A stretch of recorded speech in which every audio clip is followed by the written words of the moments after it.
Ba nakita nyo kahapon yung kung saan, paano sila magtago ng kanilang gamit. Mga ice pick ang nakita ko doon eh. May nakita akong nabaluktot ng ice pick doon eh. Sir, sino ang magsasagawa ngayon ng investigasyon dito sa kasong ito? Is it Bucher or... Yung aming investigation section ng New Bilibid Prison ay kanina andun na. Dumating din yung SOCO na Muntinlupa Police Station, Police Office, at dumating din yung mga elemento ng CIDG ng Kamkrame. So, sir, wala bang anong pinsala ni JB Sebastian? Nakita ko parang mayroon siyang gas-gas sa dibdib at sa may baba nito parang nakabenda eh. Hindi ko na rin tinanong kung ano yung mga sugat nila. Pero ano siya, nakakausap siya. Hindi ba siya ililipat sa ibang area, sir? Considering baka humarap siya sa inquiry sa Kongreso? Titignan natin kung ano yung mas nakakabuti sa kanila. So sir, dahil sa nangyari, ano po yung mga additional na preventive measures na gagawin po ng NBP? Nyo, kung yung mga earlier statement ko, kung bakit yung ibang 14 ay inililipat namin. Kasi noon pa man na malakas na yung suspetsya natin through dun sa mga information gathering namin tsaka mga informal interview ko sa mga inmates na yan na nag-iiringan itong dalawang grupo dun sa loob ng Building 14.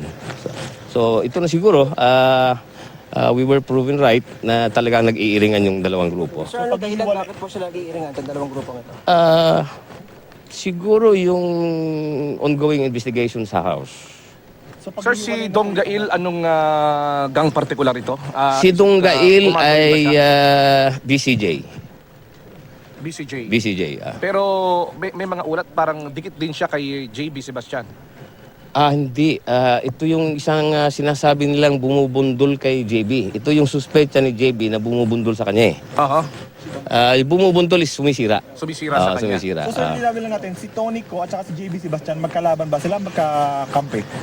Magkagrupo? Magkagrupo yan eh. So another clarification, yung panahon bago naganap yung saksakan, sino-sino po sir yung involved doon sa pot session? Si Tonico, Vicente, at saka si Circo. Tatlo lang po sila. Puro Chinese po ito. Puro Chinese. Si medyo serious, dinala sa ospital ng Manila but recommendation ng doktor New Bilibid Prison nang ipadala dun sa medical center of Muntinlupa para sa ganun iisa na lang yung lugar na gagwardyahan namin. Kasi andun si JB Sebastian at si Peter ko. Sir, paano po yung circumstances? Paano po nakita yung pot set? Kwento nga, pa-elaborate sa pagkaroon.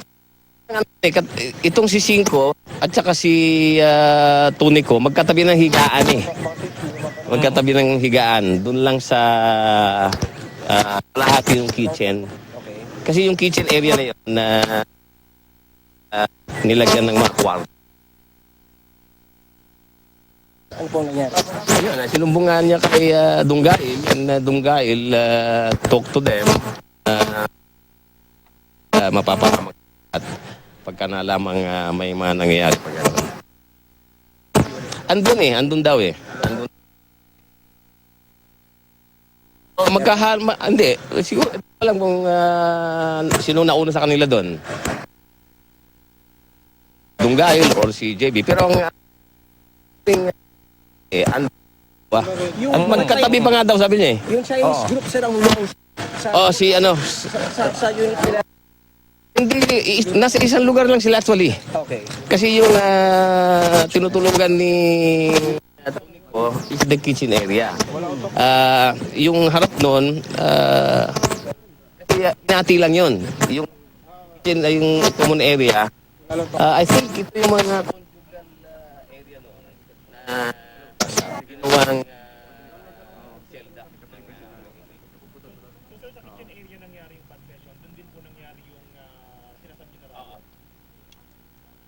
Tapos bye-bye po ba? Ano po ba?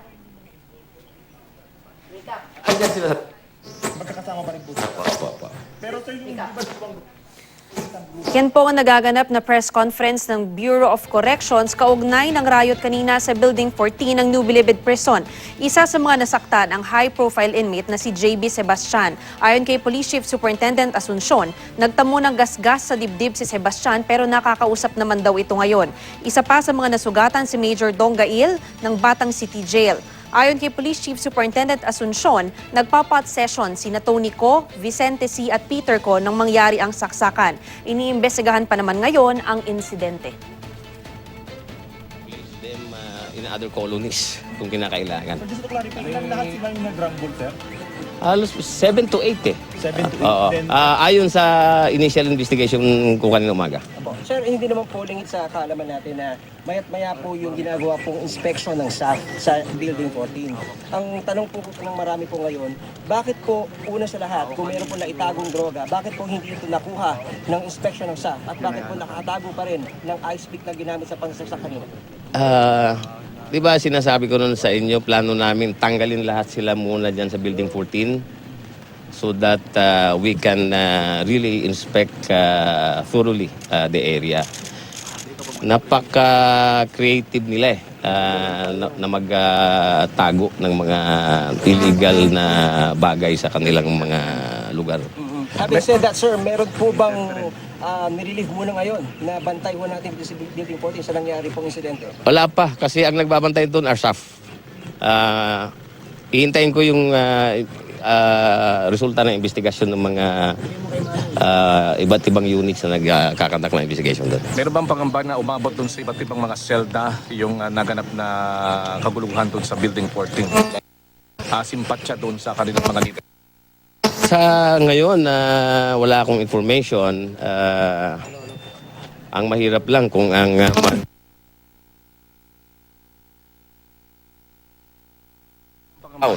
dahil Iba't ibang mga selda yung naganap na kaguluhan doon sa Building 14. Simpatya doon sa kanilang mga leader. sa ngayon, ang mga nagpapaksesyon na nakita ay si Tony Co, si Vicente C, at saka si Peter. Bakit kay Dong Gail? Si Tunggail is parang kinikilala rin doon na leader.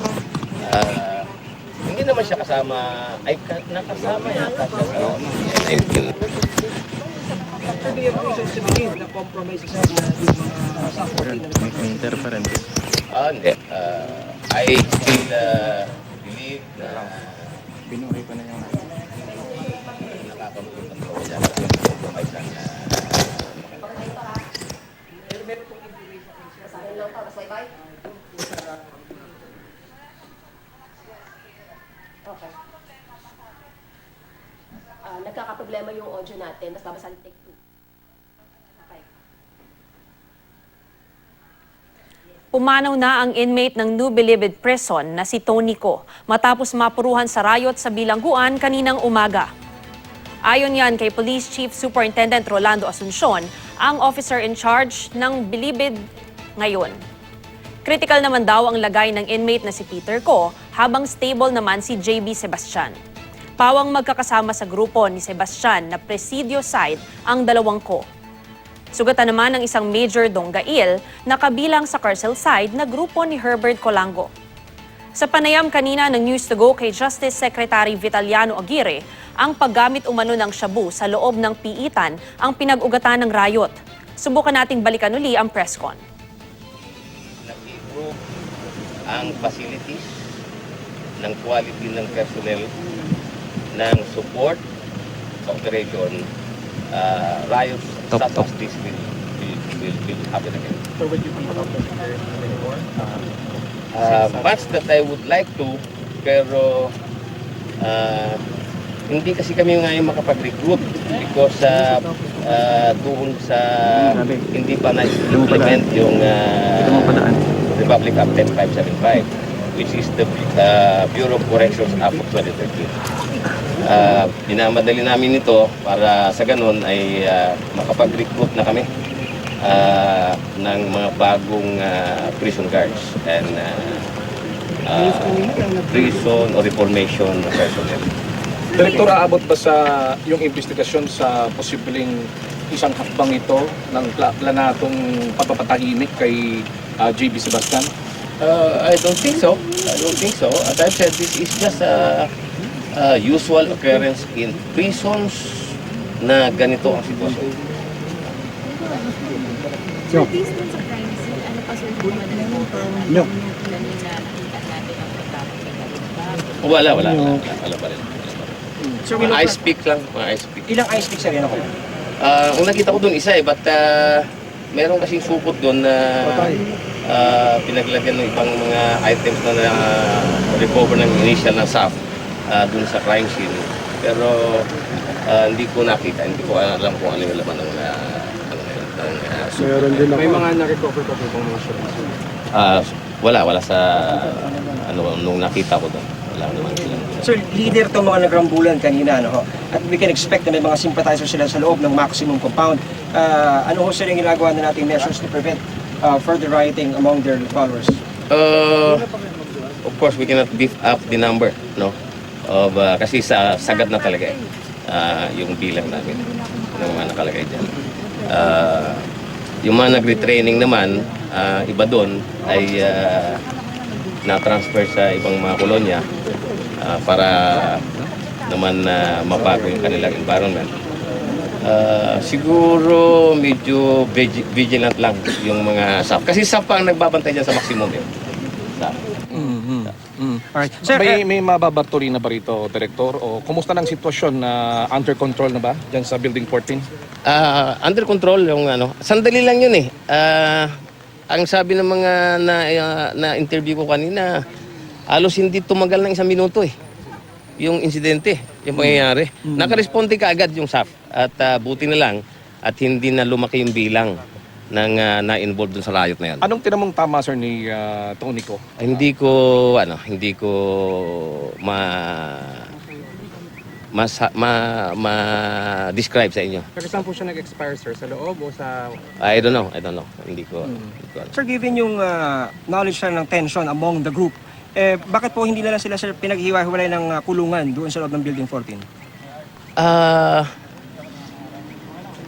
Yung mga selda doon ay mga may lock. Pero kasi, pag 6 o'clock, meron silang calisthenics. Correct? And after that, lilinis sila ng mga selda and time to eat. No? And magkipasalamuha doon sa kanilang kasama doon sa building na yon. And for how many months, wala namang ganung pangyayari. So, medyo confident yung SAF na walang mangyayaring riot na gano'n. So hindi po ito sa tingin ninyo deeper plot against Sebastian Ring? I don't think so. Wala naman akong nakikitang ano. It's just a plain riot. Plain riot sa nakikita ko sa ngayon. Sa maximum sir, hindi rin kaya nating iselda sir, no? Kulang sa kwarto, kulang sa kulungan. Ay, naku, makita nyo lang. Ang capacity ng maximum security compound is only 4,000 inmates ang kaya. Yan yung design capacity niya. Pero 16,000 inmates ngayon ang population niyan. So makita nyo, halos patong-patong yung higaan nila dyan. No? So hindi kayang iselda talaga? Hindi kaya.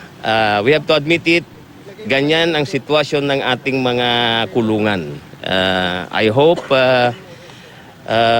ma-improve ito sa administrasyon na kasalukuyan. Sir, have you seen the CCTV of the incident, sir? Hindi pa. Hindi ko pa nakita. Pero pinasecure ko na. For the meantime, Director, ano ang inyong recommendations after nitong nangyari? Pag-usapan namin because I manage Bucor through consultation with people na sa tingin ko mas magagaling sa akin sa prison management. Kasi galing naman ako sa law enforcement, bago lang ako rito sa corrections services at I really have to consult with them. Sa ngayon sir, lockdown muna tayo ngayon. Wala mo nang papasukin. Today is Miyerkules, may dalaw, no? Wala naman akong instruction na lockdown. So pwede pa rin sir yung mga visitors Yes. Pero binabanggit kanina, Director, bawal daw muna yung dalaw. It's a call of SAF. Okay. Kasi yung maximum ay gave it to SAF.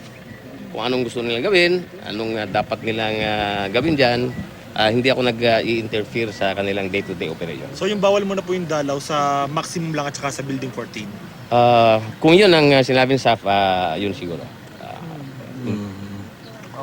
Okay? Alright. So, well, thank you. Maraming, Director, So- maraming salamat, sir. Opo. Sir, klaruin lang.